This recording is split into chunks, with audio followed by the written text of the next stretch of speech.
మనకెప్పుడూ కూడా నిజ రూపంలో దర్శనమిచ్చేది ఆ సూర్య భగవానుడు. సో ఈరోజు వీడియోలో మనం ఆ సూర్య భగవాని గుడికి వెళ్ళి అక్కడ దర్శనం చేసుకొని శ్రీకూర్మం వెళ్ళి అక్కడ కూడా దర్శనం చేసుకొని వచ్చేద్దాం. నాతో పాటు మీ అందరు కూడా వచ్చేయండి. సో ఈ వీడియో స్టార్ట్ చేసే ముందు మీలో ఎవరైనా మన ఛానల్ని ఫస్ట్ టైం చూస్తున్నట్టయితే సబ్స్క్రైబ్ చేసుకొని బెల్ రింగ్ చేయడం మర్చిపోవద్దు. అండ్ అలానే మన ఛానల్ని సబ్స్క్రైబ్ చేసుకొని నన్ను ఇప్పటిదాకా సపోర్ట్ చేస్తున్న ప్రతి ఒక్కరికి థ్యాంక్ యూ సో మచ్. ఇంకా ఇప్పుడైతే లేట్ చేయకుండా మనం బ్లాగ్లోకి వెళ్ళిపోదాం. ఈ సూర్యనారాయణమూర్తి గుడికి ఆదివారం పూట వెళ్తారు. యాక్చువల్గా నిజం చెప్పాలి అంటే ఈ శ్రీకాకుళంలో ఉన్న సూర్యనారాయణమూర్తి గుడికి ఆదివారం పూట అసలు మనం వెళ్ళలేము, చాలామంది జనాలు ఉంటారనమాట. సో మేమైతే సోమవారం రోజు వెళ్దాము, జనాలు కొంచెం తక్కువ ఉంటారు అని అనుకొని స్టార్ట్ అయ్యాము. నేను ఆదివారం పూట వెళ్ళకపోవడానికి మెయిన్ రీజన్ ఈ సమ్మర్స్లో వియాన్ అస్సలు ఉండలేడు. ఇంకా వాడి క్రాంకీనెస్ పీక్స్కి వెళ్ళిపోతుంది అనమాట. చుట్టూ జనాలు ఉంటారు, వీడి మీద చిరాకు అవ్వలేను, ఇంకా వీడు ఏడవడం స్టార్ట్ చేస్తాడు. ఇవన్నీ నేను అసలు కంట్రోల్ చేయలేనని చెప్పేసి సరే సోమవారం రోజు వెళ్దామని డిసైడ్ అయ్యాము. ఇంతకీ మేము సూర్యనారాయణమూర్తి గుడికి ఇంత సడన్గా ఎందుకు ప్లాన్ చేసుకున్నాము అంటే, వన్ థింగ్, నాకు కాలేజ్ హాలిడేస్. ఇప్పుడు మీరు ఈ వీడియో చూసేసరికి నాకు కాలేజ్ రీఓపెన్ అయిపోయే ఉంటుంది. అండ్ మాకు వైజాగ్ నుంచి శ్రీకాకుళం ఒక 1.5-2 hours జర్నీ అనమాట.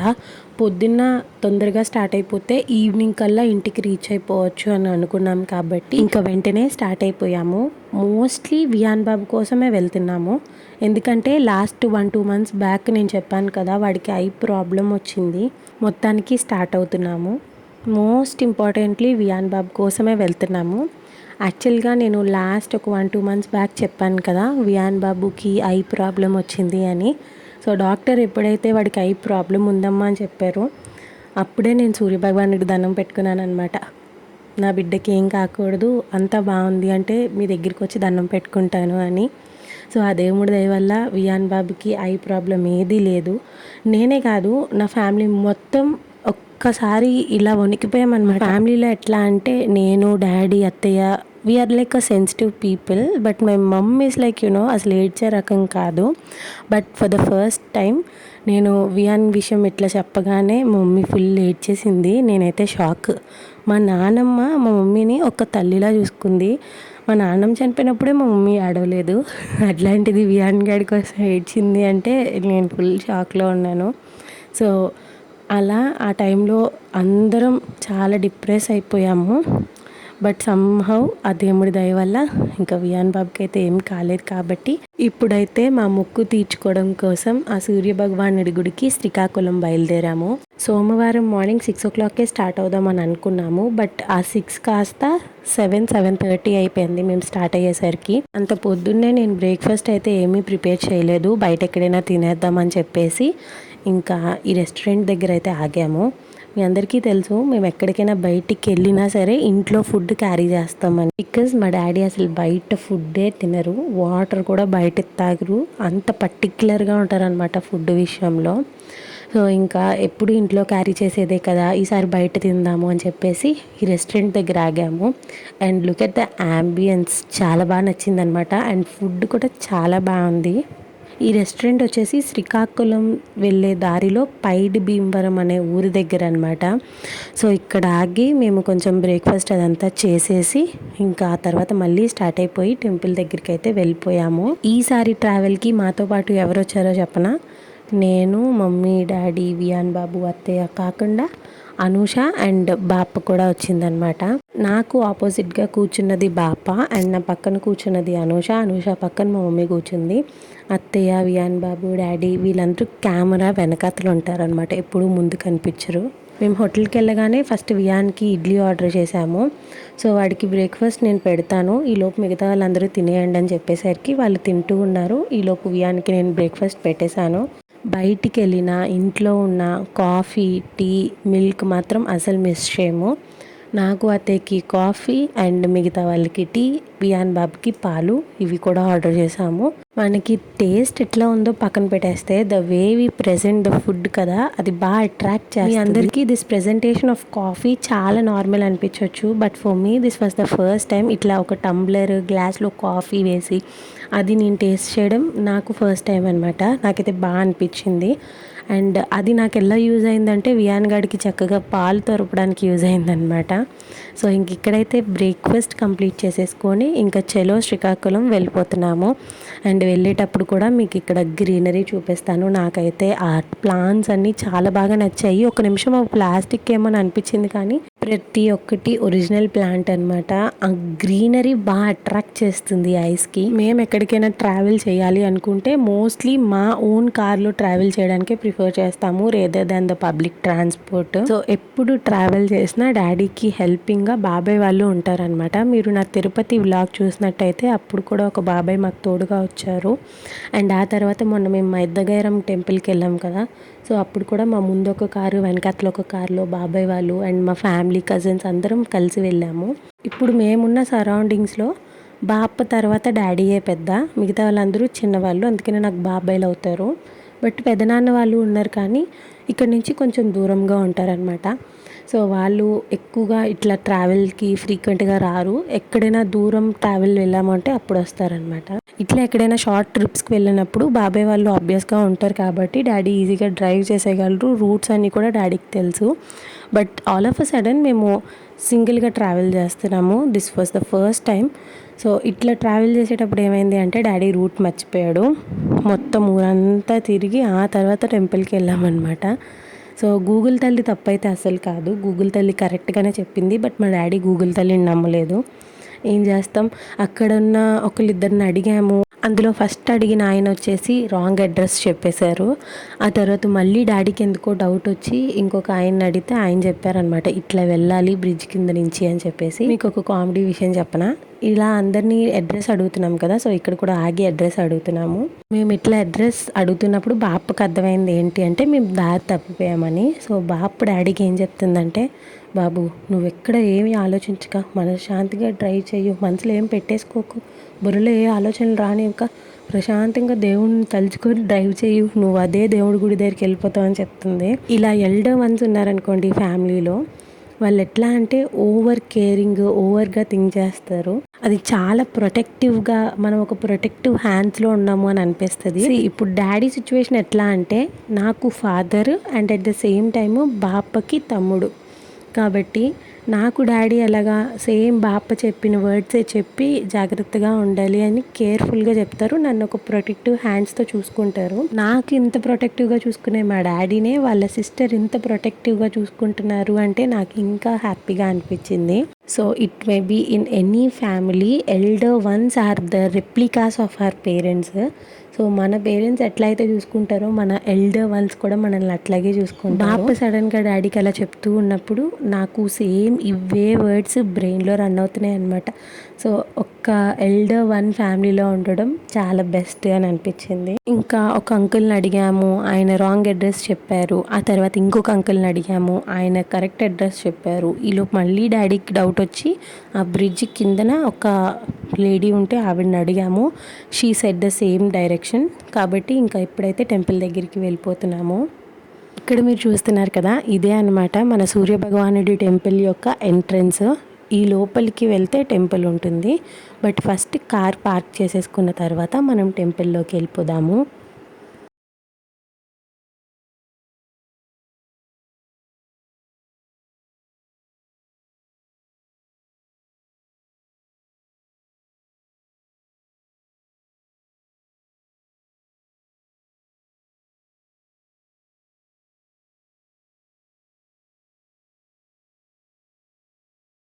కార్ పార్క్ చేసేసిన తర్వాత మనం టెంపుల్కి వెళ్ళే దారిలోని ఇట్లా కొబ్బరికాయ సెట్ అండ్ దాంతోపాటు బంగారం కళ్ళు, వెండి కళ్ళు కూడా అమ్ముతారనమాట.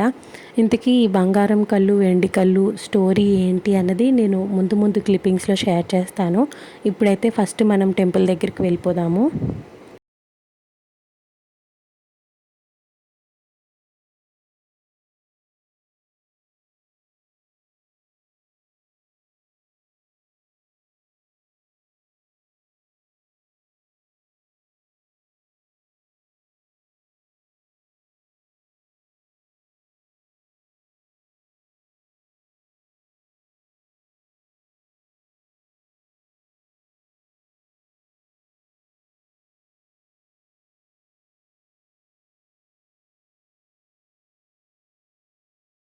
ఇందాక మీకు చూపించాను కదా టెంపుల్ ఎంట్రన్స్ అని చెప్పేసి ఒక ఆర్చ్. సో ఆ ఆర్చ్ లోపలికి వెళ్తే మనకి అసలైన గుడి ఉంటుంది. గుడికి వెళ్ళే దారిలో అటు ఇటు పిల్లలు ఆడుకునే సామాన్లు అమ్ముతారు, మన కట్లరీ డైలీ యూస్ థింగ్స్ కూడా అమ్ముతారు. ఇంకా తర్వాత కొబ్బరికాయలు, తర్వాత బంగారం కళ్ళు, వెండి కళ్ళు అమ్ముతూ ఉంటారు. సో ఇట్లా అన్ని షాప్స్ ఉంటాయి అన్నమాట. అవన్నీ దాటుకొని కొంచెం ముందుకు వెళ్ళాము అంటే మనకి దేవుడి గర్భగుడి కనిపిస్తుంది. ఇప్పుడు మీకు ఆ గర్భగుడి చూపిస్తాను చూడండి. ఇదే అన్నమాట ఈ వైట్ కలర్ బిల్డింగ్ స్వామివారి ఉండే టెంపుల్. యాక్చువల్గా టెంపుల్లోకి కెమెరా అలౌ లేదు, అందుకనే మీకు టెంపుల్లో ఎలా ఉంటుంది అనేది చూపించలేకపోయాను. సో ఈ టెంపుల్ యొక్క స్పెషాలిటీ ఏంటి అంటే ప్రతి సంవత్సరం రథసప్తమి రోజు ఇందాక మీరు వైట్ బిల్డింగ్ చూశారు కదా, ఆ వైట్ బిల్డింగ్ లోపల స్వామివారు ఉంటారు. బట్ రథసప్తమి రోజు ఏంటి అంటే సూర్యకిరణాలు ఆ వైట్ బిల్డింగ్ లోపల నుంచి స్వామివారి ఉండే గర్భాలయంలో స్వామివారి పాదాలకి ఆ కిరణాలు తగిలి అక్కడ మొత్తం లైటింగ్ వస్తుంది అనమాట. అది ఎవ్రీ ఇయర్ జరుగుతుంది. ఒకసారి యూట్యూబ్లో కానీ గూగుల్లో కానీ సెర్చ్ చేయండి, మీకు క్లియర్ విజువల్స్ కనిపిస్తాయి. సో ఇంకా ఇందాక మీకు చెప్పాను కదా బంగారం కళ్ళు, వెండి కళ్ళు అని చెప్పేసి, ఆ కళ్ళుని స్వామివారి హుండీలో వేస్తారనమాట. అక్కడికి వెళ్ళిన ప్రతి ఒక్కరు ఆ కళ్ళు ఎందుకు వేస్తాము అంటే ఇట్లా కళ్ళు ప్రాబ్లం ఉన్నవాళ్ళు, లేకపోతే రోగనిరోధక శక్తి తక్కువ ఉన్నవాళ్ళు ఈ స్వామివారికి మొక్కుకొని తండ్రి మాకు ఏ ప్రాబ్లం లేకుండా ఉంటే మేము ఇట్లా కళ్ళు వేస్తాము అని మొక్కుకున్నాం అనుకోండి, డెఫినెట్గా ఆ ప్రాబ్లం సాల్వ్ అవుతుంది. సో సాల్వ్ అయిన తర్వాత మనం ఆ కళ్ళుని స్వామివారి హుండీలో వేస్తామన్నమాట. ఇది ఈ టెంపుల్లోని ఇట్లా చేస్తారనమాట. సో నాకు తెలిసినంత వరకు ఇన్ఫర్మేషన్ నేను మీకు షేర్ చేశాను. ఒకవేళ నేను ఏమైనా తప్పుగా చెప్పుంటే మీకు తెలిస్తే కింద కామెంట్స్లో మెన్షన్ చేయండి. సో వియాన్ బాబుకి ఎట్లాగో కళ్ళు ప్రాబ్లం వచ్చాయి కాబట్టి మా మమ్మీ నేను ఇద్దరం అనుకున్నాము బంగారం కళ్ళు దేవుడికి ఇస్తాము అని. సో ఎట్లాగా వియాన్ బాబుకి ఆ ప్రాబ్లం సాల్వ్ అయిపోయింది కాబట్టి ఇప్పుడు మేము టెంపుల్కి వెళ్ళి అక్కడ బంగారం కళ్ళు దేవుడికి హుండీలో వేసేసి మంచిగా దండం పెట్టుకున్నాము. ఎక్కువ మంది జనాలు లేరు కాబట్టి హ్యాపీగా దర్శనం అయ్యే టైంకి కరెక్ట్గా 11:15 అవుతుంది టైము. సో ఇంకా వెంటనే మేము శ్రీకూర్మం స్టార్ట్ అయిపోయాము. ఇక్కడ ఈ శ్రీకూర్మం గుడి యొక్క ప్రత్యేకత ఏంటి అంటే మనకి విష్ణుమూర్తి చాలా అవతారాలు ఎత్తారు. అందులో నాకు తెలిసిన అవతారాలు ఏంటి అంటే ఒక 3 అవతారాలు తెలుసు. ఒకటి తిరుపతి వెంకటేశ్వర స్వామి గుడి, ఆ తర్వాత సింహాచలం సింహాద్రప్పన్న గుడి, ఇంకా ఆ తర్వాత అన్నవరం సత్యనారాయణ స్వామి గుడి. ఈ టెంపుల్ ప్రత్యేకత ఏంటి అంటే విష్ణుమూర్తి తాబేలు అవతారం ఎత్తారనమాట. ఇక్కడ శ్రీకూర్మంలోని మనకి ఆ తాబేలు అవతారం నిజరూపం దర్శనమిస్తుంది. మనకి తెలిసిన పురాణాల ప్రకారం దేవతలు రాక్షసులు అమృతం కోసం పాల సముద్రాన్ని చిలుకుతారు. అట్లా పాల సముద్రాన్ని చిలుకుతూ ఉన్నప్పుడు చాలా అవతారాలు ఉద్భవిస్తాయి అన్నమాట. అట్లా విష్ణుమూర్తి తాబేలు అవతారం ఎత్తుతారు. ఇప్పుడు మీకు చెప్పాను కదా అమృతం కోసం దేవతలు రాక్షసులు పాల సముద్రాన్ని చిలుకుతారు అని. ఇక్కడ మీకు కనిపిస్తున్న సీన్ అదే అనమాట. ఒక సైడ్ దేవతలు ఉన్నారు, ఇంకొక సైడ్ రాక్షసులు ఉన్నారు, మధ్యలోని విష్ణుమూర్తి అవతారం తాబేలు అవతారం ఉంది. అండ్ ఒక పాము సహాయంతో ఈ పాల సముద్రాన్ని చిలుకుతారు. ఈ విధంగా మనకి విష్ణుమూర్తి తాబేలు అవతారం ఎత్తుతారు. అలా ఎత్తిన తాబేలు అవతారం నిజరూప దర్శనం శ్రీకాకుళంలో ఉన్న శ్రీకూర్మం ఆలయంలో దర్శనమిస్తుంది అనమాట. ఇప్పుడైతే మనం ఆ శ్రీకూర్మం గుడి దగ్గరికి వెళ్ళిపోదాము. అండ్ ఈ శ్రీకూర్మం వెళ్ళే దారి అంతా కూడా చాలా బ్యూటిఫుల్గా ఉంటుంది. రోడ్డుకి అటు ఇటు చెట్లు ఉంటాయి కాబట్టి మనం వెళ్ళే దారిలో ఎలా అనిపిస్తుంది అంటే ఆ చెట్ల మధ్యలో నుంచి వెళ్తున్నామేమో అనిపిస్తుంది. ఇక్కడ మీకు చూడండి అట్లనే కనిపిస్తుంది కదా. సో నాకైతే ఈ వెళ్ళే దారంతా చాలా నచ్చుతుంది అనమాట. అండ్ ఆబ్వియస్గా మనం టెంపుల్లోకి వెళ్ళిన తర్వాత వీడియోగ్రఫీ ఏది అలా లేదు కాబట్టి నేను అంతా బయట వరకే చూపిస్తున్నాను. సో ఇక్కడ టెంపుల్లో దర్శనం చేసేసుకొని బయటకు వచ్చేసరికి మనకి ఒక చిన్న పార్క్ ఏరియాలా ఉంటుంది. పార్క్ మొత్తం తాబేళ్ళే ఉంటాయి. స్పెషల్లీ తాబేళ్ళ కోసమే ఆ చిన్న పార్క్ లాగా ఏర్పాటు చేశారు. ఈ తాబేల్ని పెంచడానికి ఒక ట్రస్ట్ కూడా ఉంటుంది. మనం కావాలి అనుకుంటే అక్కడ అమౌంట్ పే చేసి తాబేలుకి ఫుడ్ కూడా పెట్టచ్చు.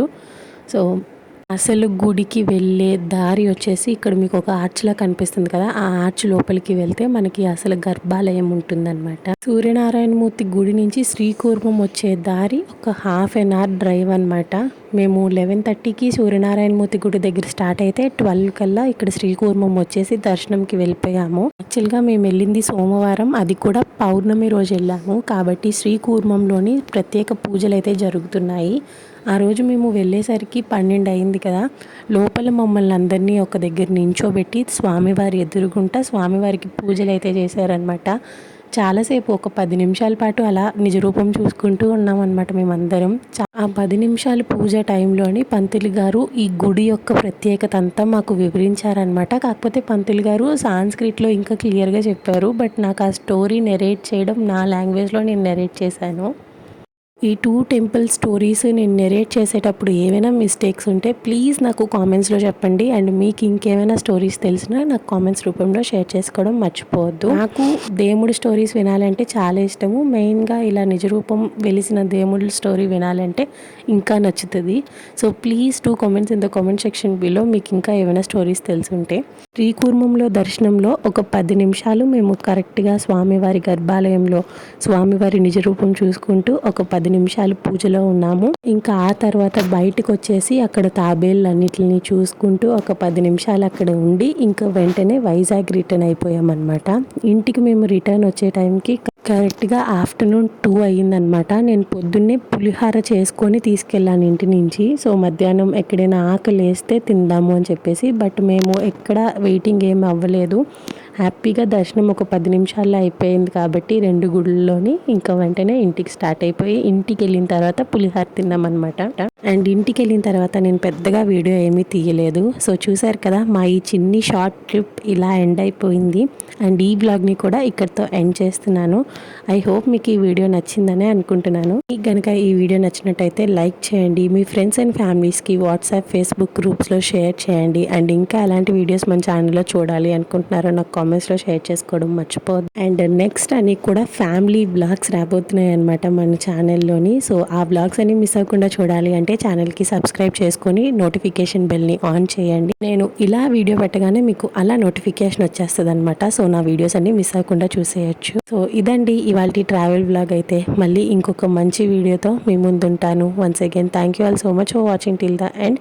See you all in another video. Until next time take care. Bye.